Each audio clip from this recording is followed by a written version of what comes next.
ان کے ساتھ ہے جناب احمد رضا قصوری صاحب، سینئر وائس پریزیڈنٹ ہیں آل پاکستان مسلم لیگ، جو کہ مشرف صاحب کی پارٹی ہے. یہ بھی آج ان سے بھی بات کریں گے. بہت شکریہ آپ کی تشریف آوری کا. محترمہ شرمیلا فاروقی صاحبہ ہمیں جوائن کریں گی، پاکستان پیپلز پارٹی کی سینئر رہنما ہے. اس کے علاوہ مشیر وزیر اعلیٰ سندھ ہیں، اور آج ان سے چونکہ وہ سندھ اسمبلی میں موجود تھی ان سے بات کریں گے. لاسٹ بٹ ناٹ لیسٹ میرے بہت محترم میرے استادوں میں سے جناب افتخار احمد صاحب اس وقت ہمیں جوائن کر رہے ہیں لاہور سے، ان سے بھی ہم بات کریں گے. تو سب سے پہلے میں شکیل انجم صاحب کے پاس سوال لے کے جا رہی ہوں کہ اور اس کے ساتھ ساتھ مولانا محمد یوسف بھی ہمیں جوائن کریں گے. اکوڑا خٹک سے ان کا تعلق ہے، جو کہ ترجمان ہیں مولانا سمیع الحق صاحب کے. تو میں شکیل صاحب آپ کی اجازت سے سب سے پہلے مولانا صاحب سے معلوم کرتی ہوں.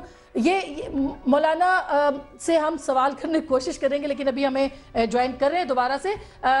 یہ بتائیے گا شکیل انجم صاحب، آج کی جو 3 گھنٹے کی بریفنگ تھی، کیا اس سے آپ کو کوئی جواب مل سکا؟ اس کا میں پہلے بھی کہہ چکا ہوں کہ اس میں مجھے مقصد سمجھ نہیں آیا کہ یہ جو چالان کی کاپیاں کیوں تیار کی گئیں، کہ یہ جو عدالت میں چالان پیش کیا ہے یہ اس کی کاپیاں ہیں جو جنرل مشرف کی جوائنٹ انویسٹیگیشن ٹیم نے تیار کیا تھا مقدمہ، اسی کو آگے چلا کے انہوں نے وہ پیش کی ہے. کوئی نئی بات نہیں ہے. دیکھیں میری 2009 میں جو پہلی کتاب آئی تھی اس میں یہ چیزیں موجود ہیں، 2010 میں جو اردو کی آئی تھی اس میں یہ ساری چیزیں موجود ہیں. نئی چیز کون سی ہے جو آپ کو پتا تھا کہ حقانی مدرسے سے تعلیمات حاصل کی؟ سب کو پتا تھا، سب کو پتا تھا. جنہوں نے قتل کیا، یہ تو آپ کی کتاب میں ہے؟ یہ بالکل ہے موجود ہے کتاب. آپ کو بالکل میں ناظرین کے لیے چاہ رہی ہوں کہ کیا نئی چیز وہ کیا ساری چیزیں موجود آج پتہ چلی. میں چیلنج کرتا ہوں کہ مجھے جو جوائنٹ انویسٹیگیشن ٹیم مشرف کے دور کی تھی اس میں، اور رحمان ملک کی جوائنٹ انویسٹیگیشن، پیپلز پارٹی کی انویسٹیگیشن ٹیم نہیں ہے یہ رحمان ملک صاحب کی انویسٹیگیشن ٹیم ہے.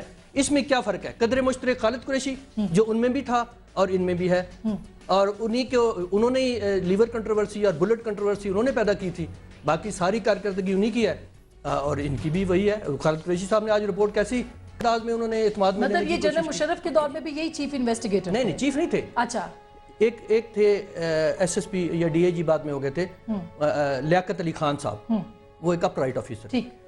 ان کو نکال کے ان کو شامل کیا گیا تھا. ان میں کیا خوبی ہے؟ یہ میرا کویسچن ہمیشہ تشنا رہ جاتا ہے کہ ان میں کیا خوبی ہے، ان کے ریکارڈ میں کیا ایسی انویسٹیگیشن انہوں نے کی ہے جس پہ سارے ان پہ گرتے ہیں. بے شمار ایسے لوگ ہیں، میں گنوا سکتا ہوں کہ اگر ان کے پاس انویسٹیگیشن ہوتی تو سارے سامنے ہوتے مجرم. تو انہوں نے کیونکہ ایک محدود، آج بھی یہ پتہ نہیں چلا کہ گولی لگی تھی محترمہ کو یا دھماکہ، وہی ریکارڈ آ رہا ہے ان کے قتل کے آج بھی جو بریفنگ ہے اس سے پتہ نہیں چل سکا. وہی چیز ہے نا جی، انہوں نے انویسٹیگیٹ ہی نہیں کیا. لیکن سارے دروازے بند کر دیے جو اصل قاتلوں کی طرف جاتے ہیں. اور آج بھی یہ پتہ نہیں چل سکا کہ قتل گاہ جو تھی اس کو کس کے کہنے پہ دھویا گیا. دیکھیں وہ تو یو این کمیشن نے اگر اشارہ دے دیا، یو این کمیشن نے اگر بتایا، تو انہوں نے کیوں بند کمرے میں رؤف کمیٹی کے ذریعے انہیں جنرل ندیم اعجاز کو کیوں کلین چٹ دی؟ وہ رپورٹ پبلک کیوں نہیں ہوئی؟ جبکہ وزیر اعظم صاحب بار بار کہتے تھے کہ جی ہم وہ پبلک کریں گے. کہاں ہے رپورٹ؟ 3 سال تو ہو گئے اس رپورٹ کو، تو کدھر کی رپورٹ؟ بے شمار گرے ایریاز ہیں جی. جس پہ ہم آہستہ آہستہ بات جو کریں گے. لوگ سینس رکھتے ہیں، جو لوگ دلچسپی رکھتے ہیں بے نظیر بھٹو کے قتل کے انویسٹیگیشن میں، ان کو یہ مطمئن نہیں کر سکتے.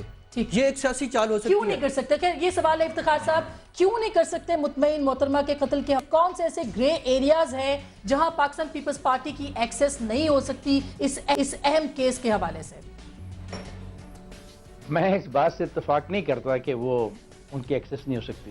وہ چاہیں تو ایکسیس ہو سکتی ہے، لیکن مجھے ایک بات سمجھ نہیں آ رہی کہ سندھ کی اسمبلی میں اس بریفنگ کی وجہ کیا ہے. محترمہ پاکستان کی قائد تھیں، محترمہ پورے 4 صوبوں کی زنجیر تھیں. کیوں کر یہ ٹائمنگ طے کی گئی اور کیوں یہ بریفنگ وہاں پہ دی گئی؟ میری تو سمجھ میں ابھی تک یہ بات نہیں آ رہی. جو باقی باتیں تو بہت پڑھی لکھی ہیں نا، جو میرا دوست کر رہا ہے وہ بہت پڑھی لکھی باتیں ہیں، لیکن بنیادی طور پہ آج اس وقت جب پیپلز پارٹی پریشر میں ہے، اس وقت سندھ کی اسمبلی میں اس بریفنگ کا مقصد کیا ہے؟ یہ مقصد اگر کوئی سمجھا دے، کیا آپ کو لگتا ہے کیا مقصد اس کا ہو سکتا ہے؟ میں تو سمجھ رہا ہوں کہ یہ درست سٹیپ نہیں کیا، کیونکہ دیکھیں اس کے جواب میں پرویز مشرف نے ابھی ایک بیان میں کہا ہے کہ آصف زرداری یہ کہتے ہیں کہ قاتل کا انہیں علم ہے. مجھے نہیں سمجھ آئی کہ آج رحمان ملک نے یہ بریفنگ کیوں دی. کیا یہ سوال دوبارہ اٹھانے کے لیے کہ آصف زرداری صاحب کو قاتل کا پتہ ہے؟ یہ رحمان ملک نے دوبارہ اس بات کی کوشش کی کہ انگلیاں دوبارہ اس طرف اٹھیں کہ آصف زرداری صاحب آپ بتائیں قاتل اگر آپ کو پتہ تو وہ قاتل کون ہے. اور ایک ایسی ڈیبیٹ شروع کر دی گئی آج, میرے سمجھ سے باہر ہے. میں اتنا ماہر تو نہیں اپنے آپ کو کہتا, لیکن میں حیران ضرور ہوں کہ سندھ اسمبلی میں ہی کیوں, کیا محترمہ بے نظیر صرف سندھ کی لیڈر تھی؟ کیا وہ پورے وفاق کی لیڈر نہیں تھی؟ کیا وہ وفاق کی زنجیر نہیں تھی؟ اور یہ کیا پورٹری کرنا چاہتے ہیں, کیا ثابت کرنا چاہ رہے تھے آج سندھ کی اسمبلی میں یہ بریفنگ دے کے؟ پہلے تو مجھے اس کا کچھ سوال کا جواب ملے گا تو میں پھر باقی بحث. یہ بھی امپورٹنٹ سوال ہے, اور اس کے اوپر بھی ہم اس سے شرمیلا سے بات کریں گے. شرمیلا سے اس پہ بھی بات کریں گے, لیکن کیا ندیم اعجاز صاحب سے تحقیقات نہیں ہونی چاہیے تھی؟ وہ وہاں پہ کیوں پاکستان پیپلز پارٹی, کیا آپ کو لگتا ہے کہ کوئی انسٹیٹیوشنل سپورٹ ہے جو کہ ندیم اعجاز صاحب سے انفارمیشن نہیں ہو سکتی؟ اصل بات وہی ہے نا کہ جی ڈائریکشن کسی اور طرف سے آ رہی ہیں. جی افتخار صاحب سنیں, بے نظیر کے قاتلوں کو خواہ وہ کوئی بھی ہوں سزا ہونی چاہیے. یہ بات پہ میں ذاتی طور پہ بہت کلیئر ہوں. خواہ وہ لیکن کیسے ہوگی یہی بات میں پوچھنا چاہ رہی ہوں. اچھا میں قصوری صاحب سے پوچھ رہی تھی. قصوری صاحب, پرویز مشرف صاحب کا نام آج لیا گیا ہے, اور اس پوری انویسٹیگیشن کے اندر یہ جو 26 اور 27 کی رات کو ملاقات ہوئی, جس پہ ہم شکیل انجم صاحب سے بھی بات کریں گے, آخر پاکستان پیپلز پارٹی کے ہاتھ تو بندھے ہوئے ہیں, انسٹیٹیوشنل سپورٹ تو ہے پرویز مشرف کے پیچھے. کس طرح سے ان کو گرفتار کیا جا سکے گا, اور آپ کیسے ڈیفینڈ کریں گے اپنے رہنما کو کہ وہ محترمہ کے قتل میں ملوث نہیں ہے؟ دیکھیں, بات یہ ہے کہ ڈسٹرکٹ ایڈمنسٹریشن کی ذمہ داری تھی, وہ پبلک گراؤنڈ جہاں سے جلسہ عام ہوا, لیاقت باغ, and she emerge intact from the جلسہ گاہ. دیٹ مین کہ میجر رسپانسبلٹی ڈسٹرکٹ ایڈمنسٹریشن کی اوور ہوگی, کیونکہ شی ایمرج انٹیکٹ. اب اس کے بعد ڈسٹرکٹ ایڈمنسٹریشن نے ان کو ایک روٹ دیا ہوا تھا کہ you have to follow that route. اگر اس پر بھی یہ واقعہ ہو جاتا ہے ثانیہ, تو پھر بھی ڈسٹرکٹ ایڈمنسٹریشن شاید ذمہ دار قرار پاتی, لیکن وہ روٹ تبدیل کر لیا گیا. اب پتہ یہ کرنا ہے کہ وہ کس کے کہنے پر روٹ تبدیل ہوا.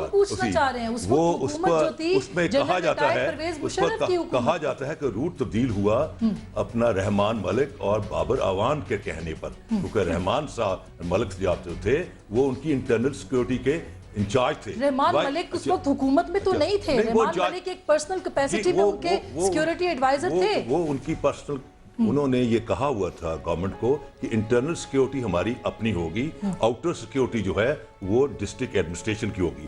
تو روٹ کس نے بدلا, سوال یہ پیدا ہوتا ہے, اور اس کی تفتیش ہونی چاہیے. آپ یہ بتائیں, حکومت میں رحمان ملک تھے, وزیر داخلہ تھے اس وقت, وزیر داخلہ کون؟ مجھے قدم کرنے.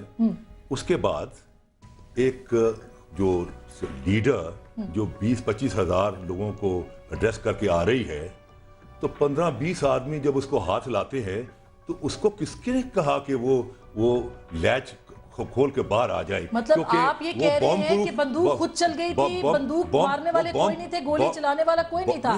محترمہ کا قصور تھا کہ انہوں نے جلسہ کیا, محترمہ کا قصور تھا کہ وہ باہر نکلی. آپ انڈرسٹینڈ نہیں کر رہے کہ کس کے کہنے پر, کیونکہ وہ بام پروف کار تھی, جو لوگ اندر رہے بام بھی پھٹا تو دے ریمین انٹیکٹ. اگر وہ بھی باہر نہ نکلتی تو she would have remained intact.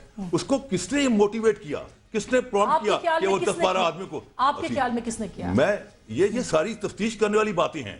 پھر دیکھیں, لیکن آپ کا کوئی خیال تو ہوگا کہ کس نے کیا. بات سنیں, پھر رہا کہ جائے وقوع کا دھو دینا. دیکھیں, بات یہ ہے کہ شی ڈائیڈ ان دی اپنا جیپ کے اندر, اسی بڑی جیپ کے اندر, اور ان کا خون بھی وہاں بہا. بعد جن کا خون بہا ہے وہ لوگ تھے جو روڈ سائڈ پر لوگ مارے گئے, اس لیے ان کا خون قیمتی نہیں تھا, دھو دیا. نہیں, میں آپ اور بات کر. دوسری بات یہ ہے, ان کا پوسٹ مارٹم کیوں نہیں ہوا؟ جو باہر تھے, جو مرے چلے, بی بی کا تو نہیں ہو سکا. I have got your question. Listen to me. سر, آپ اتنے سینئر وکیل بھی ہیں. میں اس لیے بتا رہا ہوں نا, بات یہ ہے کہ آج آپ 1910 میں نہیں رہ رہے کہ آپ خون کے اسپاٹ پر اینٹیں رکھیں, آپ اس کو پرزرو کریں, آپ گولیاں گریں.